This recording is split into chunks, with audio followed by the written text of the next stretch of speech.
Over the Easter weekend, my wife and I decided to do some traveling.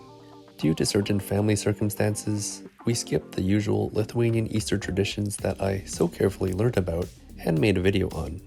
Instead, we decided to go to the city of Šiauliai, Lithuania's fourth largest city. My wife had been there before, but I hadn't, and going to see the Hill of Crosses, or Kryžių kalnas, was definitely on my list. So on Easter Saturday morning, we got in the car and drove from Vilnius. But before getting right into sharing the experience, I should introduce the city of Šiauliai to people who aren't familiar with it. Šiauliai is Lithuania's fourth largest city and is smaller than Klaipėda, but larger than Panevėžys. Looking at a map, it almost looks like it's right in the middle of Klaipėda, Kaunas, and Riga. So I guess people living here have some choice between the airports of all these cities. I say this because Šiauliai has an airport, but it's not used for passenger flights. In fact, one of the main uses for Šiauliai Airport is as an airbase for NATO activities.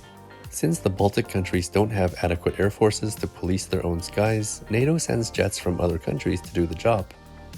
At the moment, I believe the Romanians and Portuguese are stationed there and act as air police. In fact, the day before we arrived, Romanian fighter jets were launched to identify and escort 2 Russian fighter jets away from NATO airspace. Apparently, since Kaliningrad is nearby, Russian military aircraft often approach or fly near NATO airspace without using transponders. They also don't communicate with air traffic control or file flight plans. Anyways, I say all this to give you an idea of the military and aviation scene in Šiauliai. Apparently, there's a relatively new aircraft repair and maintenance facility at Šiauliai Airport too. So I guess the sound of aircraft flying overhead might be quite common in this city. We definitely heard and saw some fighter jets during our time there.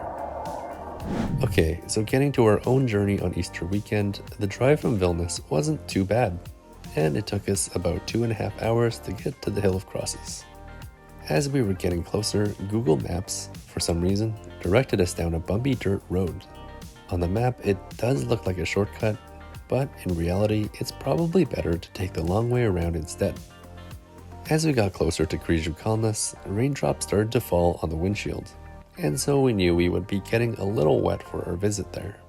After pulling in, we headed to the Tourist Information Center to pay the 90 cents required for car parking, and then we purchased a rosary from the booths beside the parking lot, since my wife's grandmother requested that we get one on her behalf and place it at the hill.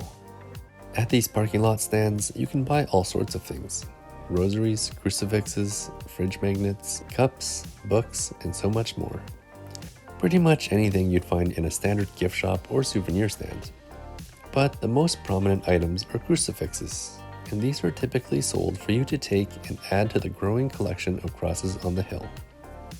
Now, I'm not going to get into the history of the Hill of Crosses in this video, but in terms of my first experience, it's an interesting attraction.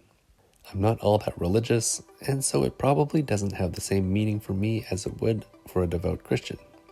Nonetheless, it's intriguing and something to see if you're in the area. We didn't stay too long at Kryžių kalnas because of the rain, and so we headed over to Šiauliai. It's about a 10 to 15 minute drive and about 11 kilometers. For those traveling without their own vehicle, I don't think the Hill of Crosses is something you can get to on foot. I mean, it's definitely possible, but it will probably take up a lot of time and energy. According to the Šiauliai district website, it is possible to get there by bicycle, and coach buses stop there up to 12 times per day. So I guess that would be the best bet for anyone without their own vehicle. But getting back to Šiauliai, our day of arrival was pretty dark and gloomy. After stopping at a restaurant called Žemaitis for lunch, we checked into our hotel and then wandered around the town center. Serving Lithuanian cuisine, the restaurant was recommended by a loyal viewer and Patreon supporter of the YouTube channel, and we were really pleased with our experience at Žemaitis. The food was good, the service was great, and prices were pretty reasonable. On this Saturday evening, the city center felt quite dead. On top of having a small population of about 100,000, my wife says the quietness during our visit was also due to Easter weekend, with most people opting to stay indoors and spend time together with family. I think the quietness and the poorly lit streets made things feel a little unsafe, even if this wasn't the reality. However, at about 8:30 p.m., the beautiful streetlights were turned on, and this made things feel a little bit better. The second day was our real chance to see the city center. Clouds had disappeared, and it was bright sunshine and blue skies all day. We walked to the big church in the town center, which looks like it's either called Šiauliai Cathedral or the Cathedral of the Apostles, St. Peter and Paul. This is a beautiful structure and probably my favorite building in Šiauliai. On this Sunday morning, as we walked by, churchgoers were leaving and checking out the stalls just outside the entrance. On sale were all sorts of treats and things to celebrate Easter. We then continued west and down towards the lake. There we saw the big sundial as well as the old cemetery. We checked out the Iron Fox, or Gelajine Lape, and continued to make our way north around the other side of the old cemetery. Now at the edge of the park, we were quite surprised to end up in a neighborhood without paved road and some really old houses. Truly, it felt like we had ended up in a tiny village in just a few minutes. And in reality, we were only a 10-minute walk away from the city center.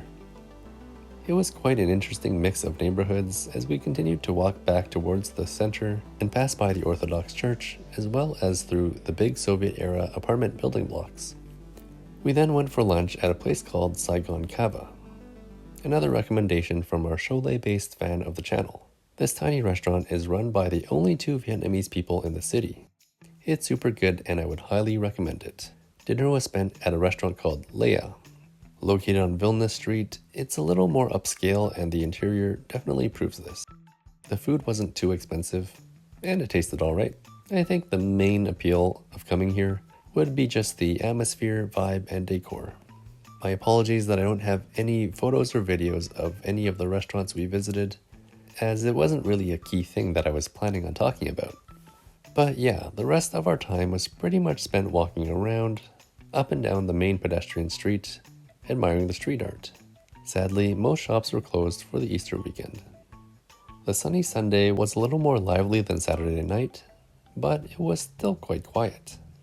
I think the city could definitely appear quite bleak and depressing during certain weather conditions, especially when the streets are empty and the trees are bare and without leaves. I mean, looking at promotional photos of Šiauliai with lots of people on the streets and trees with leaves, it's clear that it's a much more lively place to be during the summertime. The main pedestrian street, called Vilna Street, is beautiful at night when it's all lit up.